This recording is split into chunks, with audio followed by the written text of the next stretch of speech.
আসসালামু আলাইকুম। আমন্ত্রণ জানাচ্ছি জাগো স্পোর্টস সংবাদে। আপনাদের সাথে আছি আমি ফারহানা জেরিন সুমা। শুরুতেই জানিয়ে দিব জাগো স্পোর্টস সংবাদ শিরোনাম। ঢাকা থেকে ফোনে ধমক, পরীক্ষা নিরীক্ষা বন্ধ হাতুড়ুর। হ্যাট্রিক শিরোপা জিতে কত টাকা পেল কলকাতা। গম্ভীরকে ব্ল্যাক চেক দিয়ে বেকায়দায় ফেলে দিয়েছে শাহরুখ। টি-20-র স্ট্যান্ডার্ডে বেশ পিছিয়ে বাংলাদেশ, নান্নুর স্বীকারোক্তি। ফাইনাল না খেলেও আইপিএল রেকর্ড কোহলির। দর্শক, সংবাদ শিরোনামগুলো জানাচ্ছিলাম, চলে যাচ্ছে বিস্তারিত সংবাদে।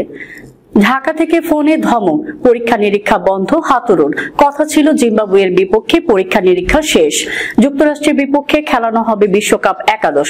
অথচ সিরিজের প্রথম ম্যাচেই পরীক্ষা নিরীক্ষার পথ বেছে নেন কোচ চন্ডিকা হাথুরুসিংহে। 3 জন স্পিনারের সঙ্গে 2 জন পেসার খেলান। একাদশে 5 জন বোলার থাকার পরও মাহমুদুল্লাহ রিয়াদকে দিয়ে বোলিং করানোর পরিকল্পনা দেন কোচ। পরীক্ষা নিরীক্ষার ম্যাচে যুক্তরাষ্ট্রের কাছে হেরে গিয়ে সমালোচনার মুখে পড়ে দল। ঢাকার ফোন পেয়ে দ্বিতীয় ম্যাচের একাদশে পরিবর্তন আনেন কোচ, যদিও শুরুর ধাক্কা সামলে নিতে পারেননি নাজমুল হোসেন শান্তরা। যুক্তরাষ্ট্রের বিপক্ষে প্রথমবারের মতো খেলতে নেমে সিরিজে হেরে বসে বাংলাদেশ।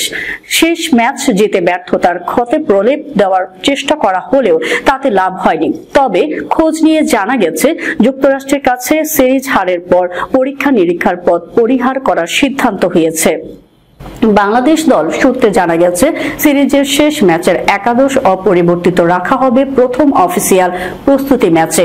অচেনা প্রতিপক্ষের বিপক্ষে পরীক্ষা নিরীক্ষার সিদ্ধান্ত কেন দেওয়া হয়েছে জানতে চাওয়া হলে দলের একজন সদস্য বলেন, আমরা মনে করেছিলাম যুক্তরাষ্ট্র প্রতিদ্বন্দ্বিতা করতে পারবে না, জিতে যাব ধরে নিয়েই খেলতে নামি, কিন্তু যা কিছু হয়ে গেছে তা আমাদের ধারণার বাইরে। প্রথম ম্যাচ হেরে বুঝতে পেরেছি টি-20 ক্রিকেটে যুক্তরাষ্ট্র আগের জায়গায় নেই। সুযোগ পেলে ওরা কাজে লাগাবে। তবে বেশি বাজে হয়ে গেছে দ্বিতীয় ম্যাচের হার, ওটা মেনে নেওয়া কঠিন। আমরা 145 রানের লক্ষ্য তারা করতে পারিনি।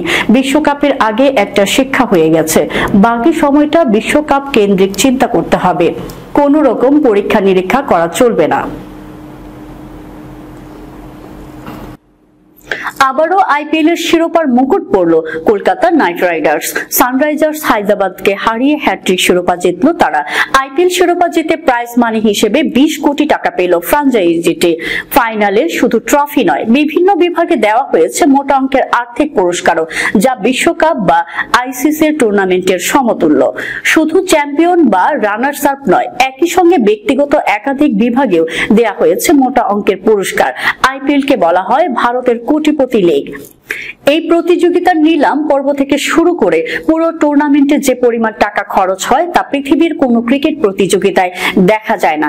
এবারের আইপিএল এ মোট 46.5 কোটি টাকার পুরস্কার দেয়া হয়েছে, যা ফাইনাল ম্যাচের পর বিজয়ীদের মধ্যে বিতরণ করা হয়। এবারে চ্যাম্পিয়ন দল পেয়েছে 20 কোটি টাকা আর রানার্স আপ দল পেয়েছে 12.5 কোটি টাকা। 2023 সালের আইপিএল এও একই প্রাইজ মানি ছিল। এছাড়াও তৃতীয় স্থানে থেকে আইপিএল শেষ করা রাজস্থান রয়্যালস 7 কোটি টাকা এবং চতুর্থ স্থানে থাকা রয়্যাল চ্যালেঞ্জার্স বেঙ্গালুরু পেয়েছে 6.5 কোটি টাকা। এবারের আইপিএল সেরার পুরস্কার জিতেছেন সুনীল নারিন, তিনি পেয়েছেন 10 লক্ষ টাকা। পাশাপাশি অরেঞ্জ ক্যাপ জয়ী বিরাট কোহলি এবং পার্পল ক্যাপ জয়ী হর্ষল প্যাটেলও একই সমান অর্থ পেয়েছেন। হ্যাট্রিক শিরোপা জিতে কত টাকা পেল কলকাতা। চলতি ইন্ডিয়ান প্রিমিয়ার লিগ তথা আইপিএল এ কলকাতা নাইট রাইডার্সকে শিরোপা জিতিয়ে দিয়েছেন গৌতম গম্ভীর। তার কাজে খুশি ভারতীয় ক্রিকেট বোর্ড। এদিকে রাহুল দ্রাবিড় জানিয়ে দিয়েছেন যে টি-20 বিশ্বকাপের পরে তিনি আর কোচ থাকবেন না। সেই জায়গায় কি দায়িত্ব দেয়া হবে গম্ভীরকে? কেকেআর এর মেন্টর দোটানায় রয়েছেন। নেপথ্যে দলের মালিক শাহরুখ খান। সংবাদপত্র দৈনিক জাগরণে প্রকাশিত রিপোর্ট অনুযায়ী 27 মে অর্থাৎ আইপিএল এর ফাইনালের পরের দিন অর্থাৎ আজ সোমবার ভারতীয় ক্রিকেট বোর্ডের কয়েকজন কর্মকর্তার সঙ্গে দেখা করবেন গম্ভীর। ভারতীয় দলের কোচ হওয়ার প্রস্তাব মনে ধরেছে গম্ভীরের, তিনি রাজি, কিন্তু নতুন দায়িত্ব পাওয়ার আগে দলের মালিক শাহরুখকে রাজি করাতে হবে তাকে। রিপোর্ট অনুযায়ী চলতি বছর আইপিএল এর আগে কেকেআর এর মেন্টর হওয়ার জন্য গম্ভীরকে ব্ল্যাক চেক দেওয়া হয়েছিল, অর্থাৎ তিনি কত টাকা নেবেন তা ঠিক করার দায়িত্ব গম্ভীরকে দেওয়া হয়েছিল। 1 বা 2 বছরের জন্য নয়, গম্ভীরকে 10 বছর কলকাতার মেন্টর হওয়ার প্রস্তাব দিয়েছিলেন শাহরুখ। অর্থাৎ আগামী 10 বছর কিভাবে দল চলবে তার নীল নকশা তৈরি করার দায়িত্ব ছিল গম্ভীরের। এই পরিস্থিতিতে যদি গম্ভীর ভারতীয় দলের কোচ হন তাহলে আর আইপিএল এ নিজের দায়িত্ব সামলাতে পারবেন না। বিশ্বকাপের আগে যুক্তরাষ্ট্রের বিপক্ষে বাংলাদেশের 3 ম্যাচ সিরিজ ছিল প্রস্তুতির অংশ, কিন্তু তাতে ধাক্কাই খেয়েছে বাংলাদেশ। প্রথমটির পর দ্বিতীয়টিতেও হেরে হয়েছে সিরিজ। শেষ ম্যাচে অবশ্য 10 উইকেটের জয় তুলে নিয়েছে শান্ত মুস্তাফিজরা। যুক্তরাষ্ট্রের বিপক্ষে এমন হতাশাজনক পারফরমেন্সে হতাশ বাংলাদেশের সমর্থকেরা। আনাড়ি এই দলটির বিপক্ষে সিরিজ হারাকে হতাশাজনক বলছেন সাবেক প্রধান নির্বাচক মিনহাজুল আবেদিন নান্নু। বিশেষত সিরিজ হেরে যাওয়া মেনেই নিতে পারছেন না তিনি। অকপটে স্বীকার করলেন নিজেদের স্ট্যান্ডার্ড না থাকাটাকে। নান্নু বলেন, টি-20 সংস্করণে আমাদের যে স্ট্যান্ডার্ড, এই জায়গায় আমরা কিন্তু অনেক পিছিয়ে, এটা কিন্তু মানতে হবে। রোববার গণমাধ্যমের মুখোমুখি হয়ে নান্নু টেনে আনলেন বিদেশি ফ্র্যাঞ্চাইজি লিগের কথা। দেখুন, বাইরের দেশে যে লিগগুলো হয় আমাদের কয়টা খেলোয়াড় খেলে?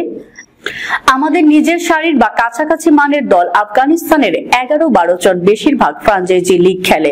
এবারের আইপিএল এর কথাই ধরা যাক, চেন্নাইয়ের হয়ে খেলা মুস্তাফিজকে ছাড়া এবার বাংলাদেশের আর কাউকে দেখা যায়নি। এর আগে অবশ্য বেশ কয়েকটি মৌসুম খেলার অভিজ্ঞতা আছে সাকিব আল হাসানের। বাংলাদেশের যেখানে মাত্র একজন খেলছেন সেখানে আফগানিস্তানের ক্রিকেটার ছিলেন বেশ কয়েকজন। বিভিন্ন দলের হয়ে আইপিএল মাতিয়েছেন রশিদ খান, আজমতুল্লাহ ওমরজাই, নূর আহমেদ, নাবিন উল হক, রহমানুল্লাহ গুরবাজ, মোহাম্মদ নবীরা। আইপিএল এর ফাইনালে ছিলেন না ভারতীয় ক্রিকেটের বড় তারকা বিরাট কোহলি, তবে না থেকেও তার নামটা রয়ে যায় প্রবল ভাবেই। আইপিএল এর এবারের আসরের শুরু থেকে ব্যাটে রানের ফোয়ারা ছুটিয়েছেন এই ড্যাশিং ওপেনার। রোববারের ফাইনালের দিনেও চিত্রটা বদলালো না। ফাইনাল না খেলেও রেকর্ড বুকে নাম তুলেছেন এই ভারতীয়। এবার আইপিএল এর 741 রান করেছেন কোহলি, যার মধ্যে একটি সেঞ্চুরি এবং 5টি অর্ধশতক রয়েছেন। আইপিএল ফাইনাল শেষ হওয়ার আগেই এবার সর্বোচ্চ রান অরেঞ্জ ক্যাম্পের ফয়সালা হয়ে গেল। ফাইনালে ট্রাভিস হেড রানে আউট হতে কোহলি হয়ে যান এবারের টুর্নামেন্টের সর্বোচ্চ রান সংগ্রহকারী। রান সংগ্রহকারীদের তালিকায় দ্বিতীয় স্থানে থাকা ঋতুরাজ গায়কোয়াড় আগেই টুর্নামেন্ট থেকে বিদায় নিয়েছেন। 567 রান করা হেডের অবশ্য কোহলিকে টপকে যেতে করতে হতো অবিশ্বাস্য কিছু, কিন্তু সেটাও আসলে হওয়ার ছিল না। আর তাতেই ক্যারিয়ারে দ্বিতীয়বার আইপিএল এর অরেঞ্জ ক্যাপ জিতলেন কোহলি।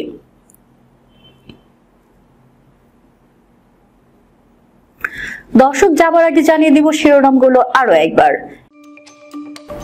ঢাকা থেকে ফোনে ধমক, পরীক্ষা নিরীক্ষা বন্ধ হাতুড়ুর।